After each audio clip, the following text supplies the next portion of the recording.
this is actually the end game where global currencies are failing. We're not necessarily entering a physical war, but we're certainly entering a currency war. And the one only neutral territory out there are digital assets. While you still can have your own self-sovereign setup, because some countries around the world will try to throttle it. Felix Hartmann, one of our great partners. I think you just got awarded, right, for... Yes, we were both like the #1 performing crypto fund for H2 of last year, and then for the Metaverse fund, we won the American Metaverse Awards for Best VC in Metaverse. Wow, amazing.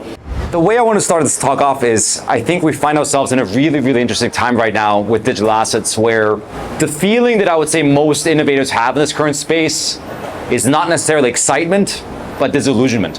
Where last year we had a year where you had FTX collapse. Major fraud happened on every single corner, from FTX to Celsius to BlockFi, Three Arrows Capital, Voyager, the list goes on and on and on. And the reason I want to frame this talk in a way that you'll see is going to be very, very different tone-wise in a second, is because it is incredibly dangerous in my eyes to let the events of last year cloud you from what's actually happening with digital assets and crypto, and also with the state of the world when it comes from a monetary perspective.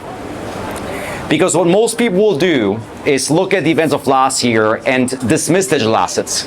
Look away and say they obviously failed. It was a failed experiment. It has been 12 years. It has been 15 years, depending on what asset you're talking about. And say, what do we have to show? When you walk around the streets and you talk to normal people, do they use Bitcoin right now? Most of them don't. When you go to traditional finance, do they use DeFi yet? Not quite. We've of course gone leaps and bounds, where I remember in 2020 when DeFi first started taking off, we had, I think, $2 million in total value locked in all of DeFi combined virtually. And since then, even now after this bear market, we're up to $50 billion being banked in decentralized finance. But what I really want to talk about today is that even though technologically it seems like we're still early, I think we're actually very, very close to the end game of what is happening with digital assets. And it's less so my belief, but rather it's all the governments of the world leaving a trail of breadcrumbs telling you that that is exactly what's been happening.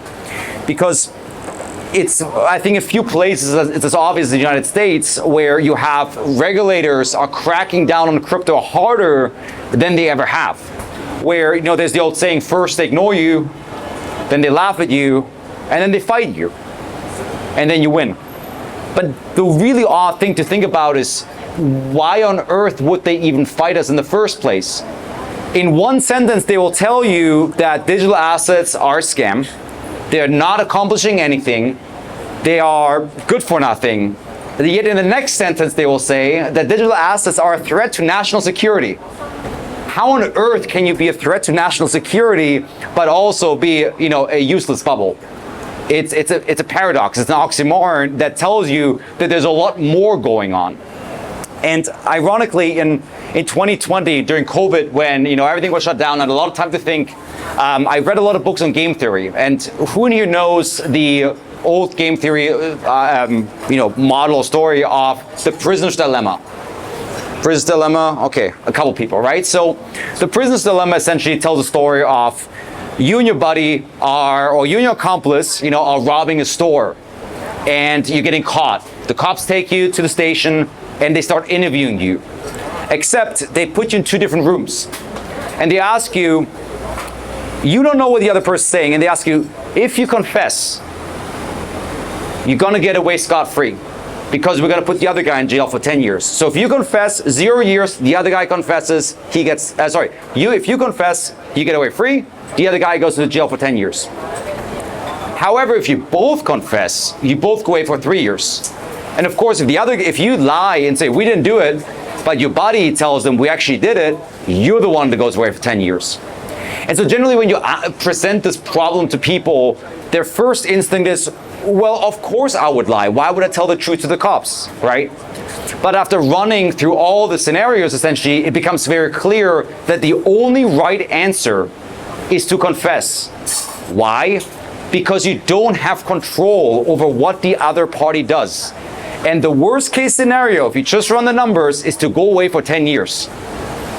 And so ultimately, what everybody ends up doing is they confess because they don't have power over the other person. Now, why is it relevant for crypto?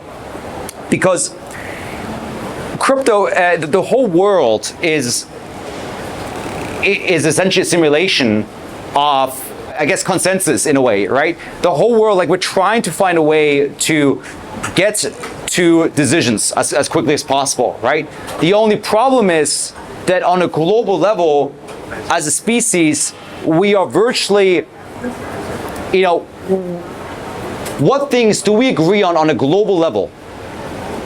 Who can name me one thing we agree on a global level as a species? I just want one thing. Is there anything that we agree on a global level? There's countries where slavery is still a thing. There's countries where landmines are still legal. There are countries where all kinds of crimes that exist in different corners of the world are still legal.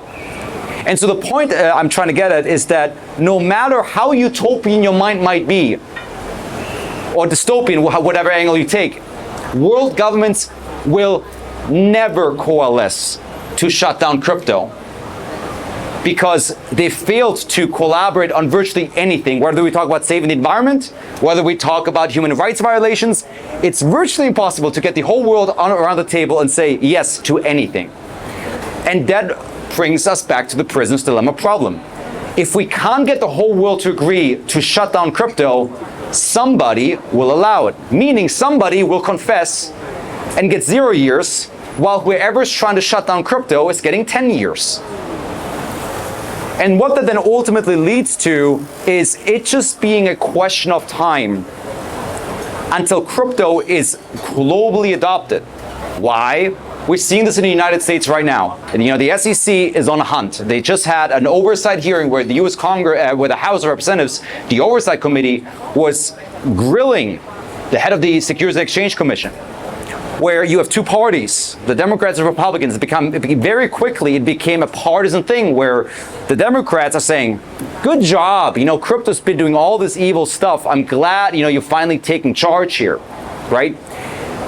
But on the other end, you have the Republicans that are saying, because of the pushback we're giving crypto, talent is going overseas. Capital is going overseas. And we're losing our foothold as, a tech center in the world, right? Silicon Valley for many years dominated globally.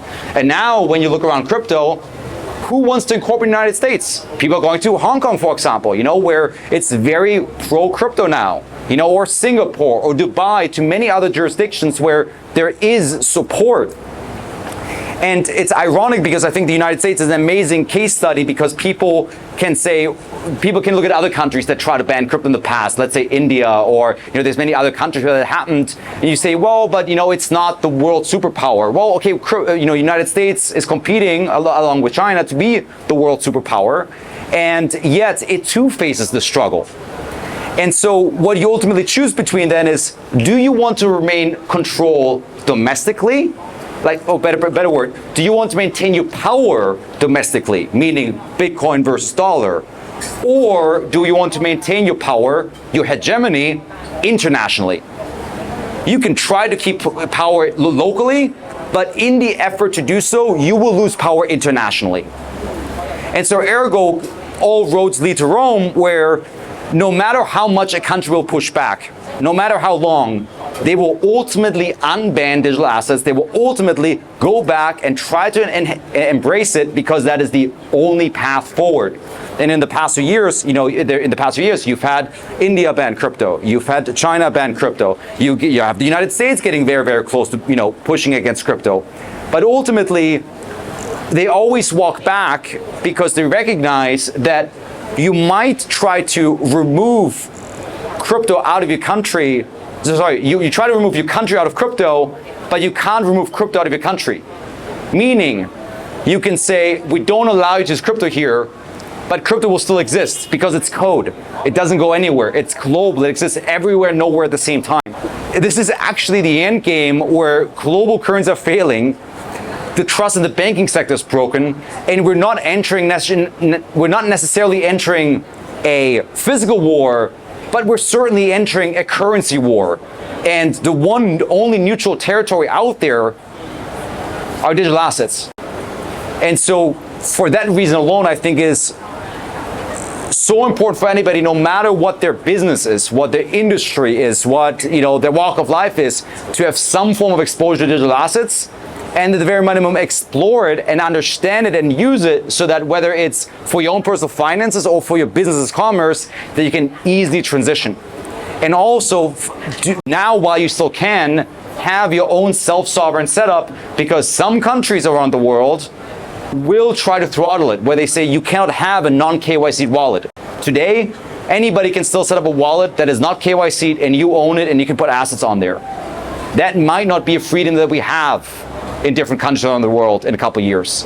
Hi Felix, thank you for your sharing. Thank you. A question from my name is knowledge and experience. Investors can tap opportunities in the space. How can investors take advantage? Well, I think the best way to be an expert in crypto, or the best way to make smart calls, is by being a super user, right? So that has always helped me in crypto to see through the smoke, see through the fog, is to actually try things out. So for example, like during DeFi summer back in 2020, I would use anything before I invest in it. Terra Luna is the trade I've made most money on in my life.